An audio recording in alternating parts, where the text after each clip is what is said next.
Good morning guys, welcome to another video by Antiquesarena. My name is Walter Neal and today I've got a bit of a mixed haul for you.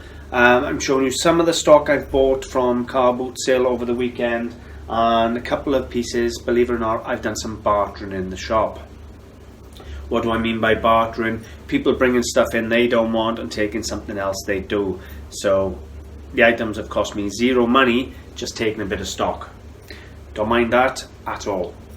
The fun for me, as you know, is going out buying and finding the items and really on a treasure hunt. So once I've got them and they're priced up and they're in the shop, I want them sold. So happy days. So we'll start off. Gentleman came in yesterday with a couple of items. This being the first. Now you got the World War I campaign medal set. Let's have a quick look. Hang on 2 seconds. Ow. There's all the medals. There's 7 in the total. 2, 4, 6, 7. Yeah. Bear with me. And they are produced by the Worcestershire Medal Service. And I think they're sold through the London Mint.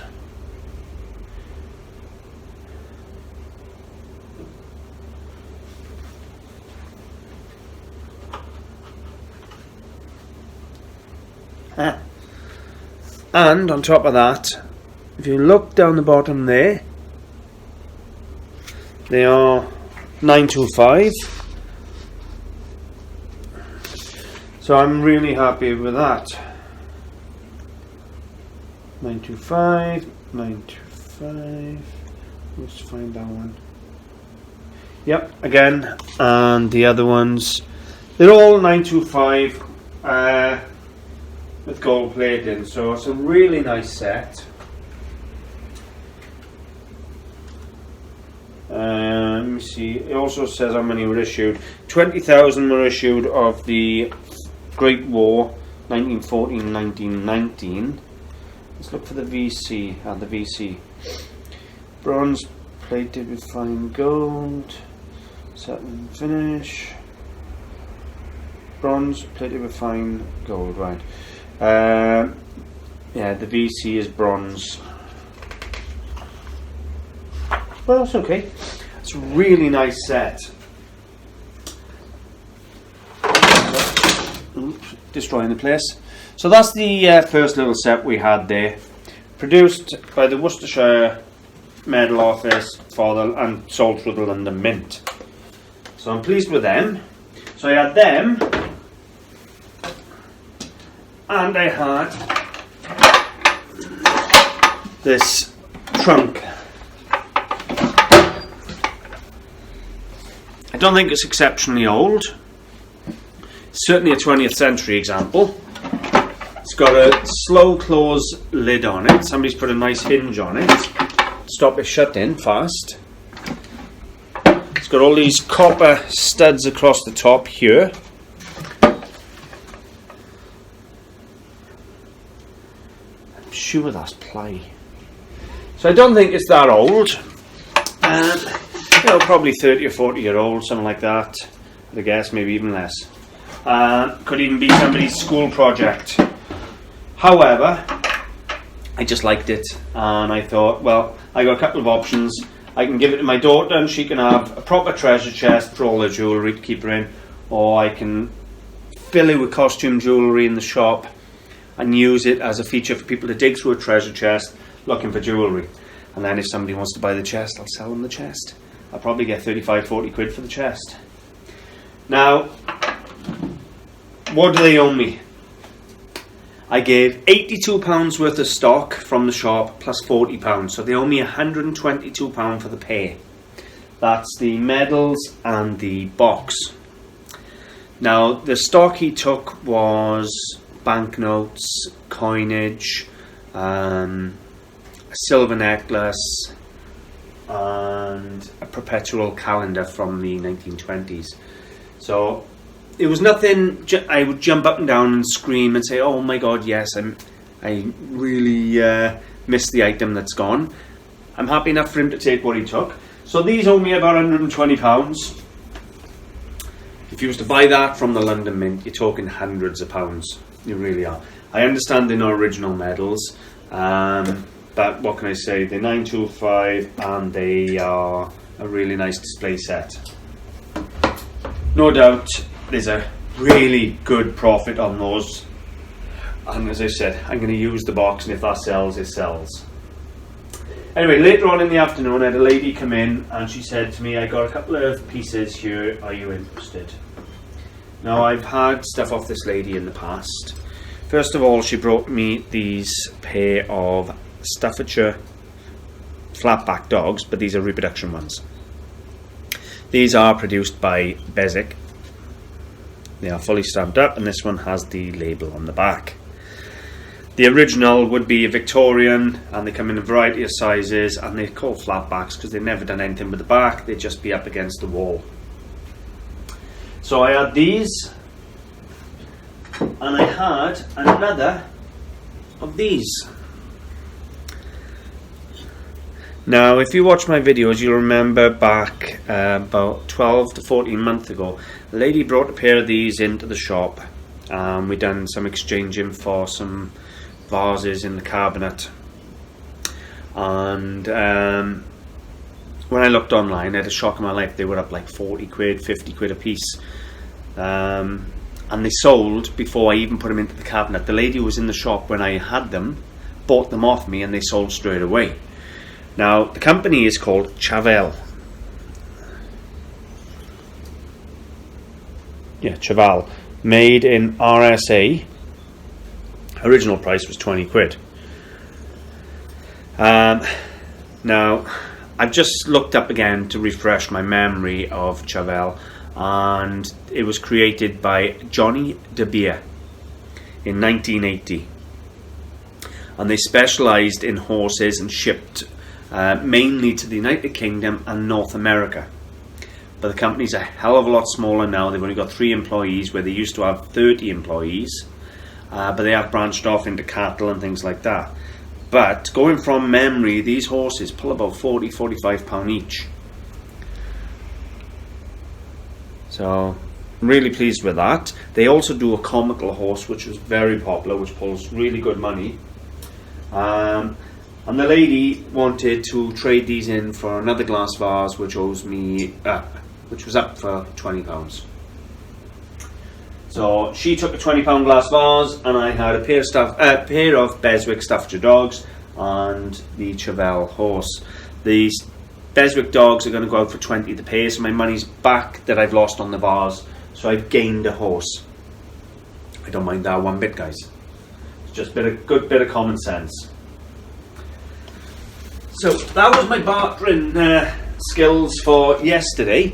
I've got a couple of people are nagging the hell out of me to go and look at some pub mirrors. So I may be having some pub mirrors in this week. But for the meantime, let's move on to some of the things I've bought in Splott and Bessemer on the weekend. As you know, I'm still filming that stock. We start off with another walking cane. Now, I'm not 100%. It looks original, this cane, but I don't care about that anyway. What's really nice is this handle. It's got a nicely pierced and engraved brass collar, and then you have this celluloid handle to simulate amber, and it's quite spectacular, to be honest with you. Really nice looking. And I thought it was just an unusual walking cane. It's a bit small for me. It needs a shorter gentleman or shorter lady, but thought that's a really nice, unusual handle. I love this brass work cut into the celluloid. It's got age, it's probably 1930s, 1940s, somewhere around there. I think originally this may have been a parasol. Looking at it, I think this might have been an umbrella or something along them lines, because this is awful thin, and there's a slice there which could have held a mechanism for pushing up the umbrella. So that's what I believe this was an umbrella or parasol or whatever you want to call it. but it's been converted into a cane. It's got the end on it there, and it does actually work. But if you wanted to chop it off and just keep the handle and turn that into a cane or into another parasol or something, you know, it cost me £1. For £1, I'm really not bothered one way or the other. It's going to return me £20 to £25 as it stands. However, my next one is quite spectacular. This is a cane. Not just a cane, it is a spectacular cane. It's got this simulated, is it simulated? No, it is actually bamboo. It's got this bamboo shaft, beautifully finished, on the solid silver top. Now, looking at it, I'd say it's probably Chinese. It's beautifully done.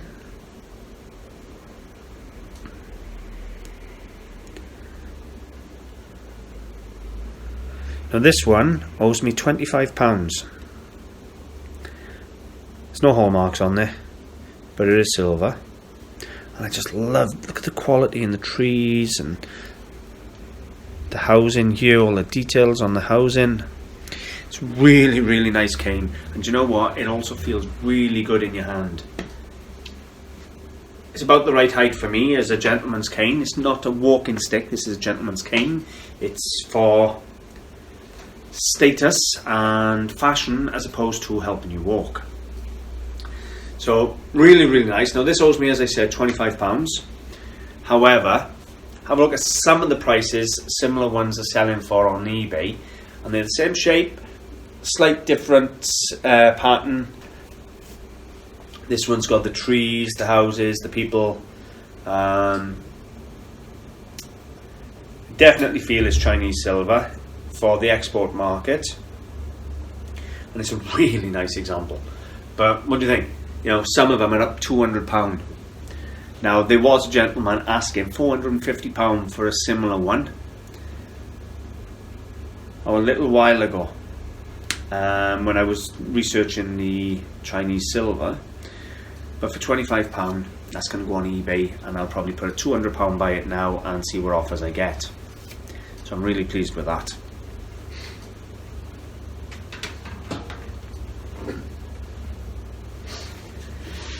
Something you don't see me buy a lot of, guys, are books. However, we have British Railways Diesel Traction Manual for Engine Men, and it's dated inside 1962. And I just thought it was a really interesting book. It's all illustrated.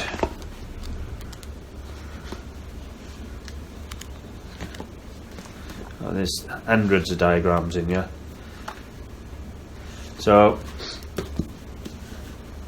interesting book. It's railway honour. It's engineering.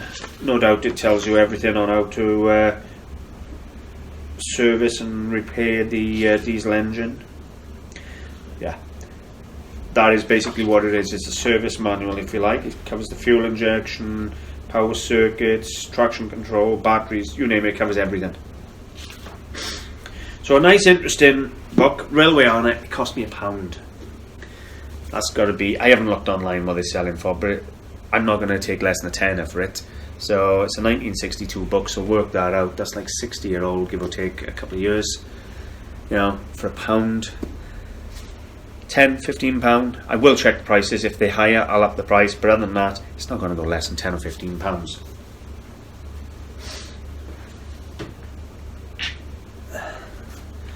These were quite something.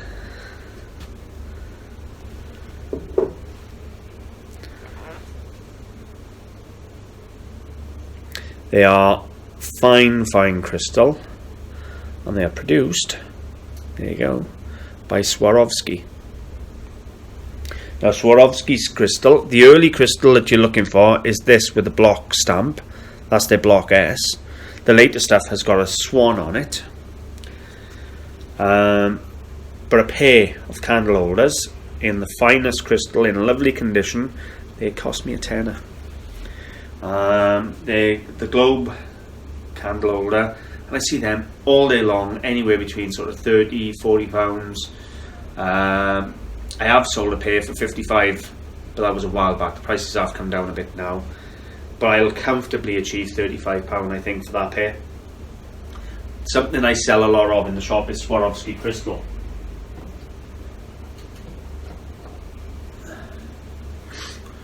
Moving on, we have this beautiful little silver box. Got all the embossed work around there. It's got this little green stone, not sure what the stone is, maybe a bit of jade. Not sure, guys. Love this beadwork around it, really nice. Open it up, it's stamped inside. Just, I don't know if you can see it. So we got a really nice little box. Now that owes me £2, and I see no problem in achieving £25 to £30 for that. Little silver Italian pillbox. Really nice little piece.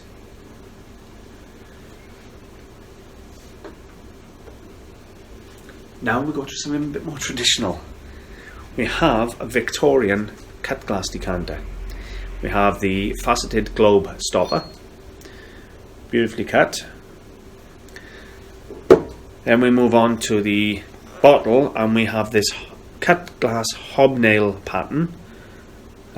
Beautiful star cut pontil base. It's a really nice top quality decanter. It owes me £2.50. There was a time I'd get 40-50 quid for these decanters, but the time is not now. That's a £20-25 decanter, something like that. But for £2.50, no problem whatsoever. Really nice. Couple more pieces left, and then I'll call it a day for this video, guys. We got a really nice mid-century, look at that lovely retro look to that wall pocket, produced by Royal Winton. And look at the price, guys, £2. It's almost got that powder rouge finish. If you see that effect on a lot of the Chinese monochromes when they've blown the powder blue or the colour on with the straw. Really nice.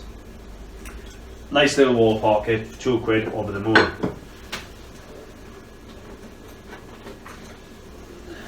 Let me see. I'll put down another video. You know what, guys, I'm going to call it by there. I've got a couple of bits of jewellery now, and a few other smalls I'll put into tomorrow's video. So hopefully, yeah, got enough stuff to make another 1 or 2 films, so hopefully you'll enjoy having a look at them. Guys, hope you've enjoyed. Leave a comment if there's anything in particular you like. Love to hear from you. Thanks for watching, guys. Bye for now.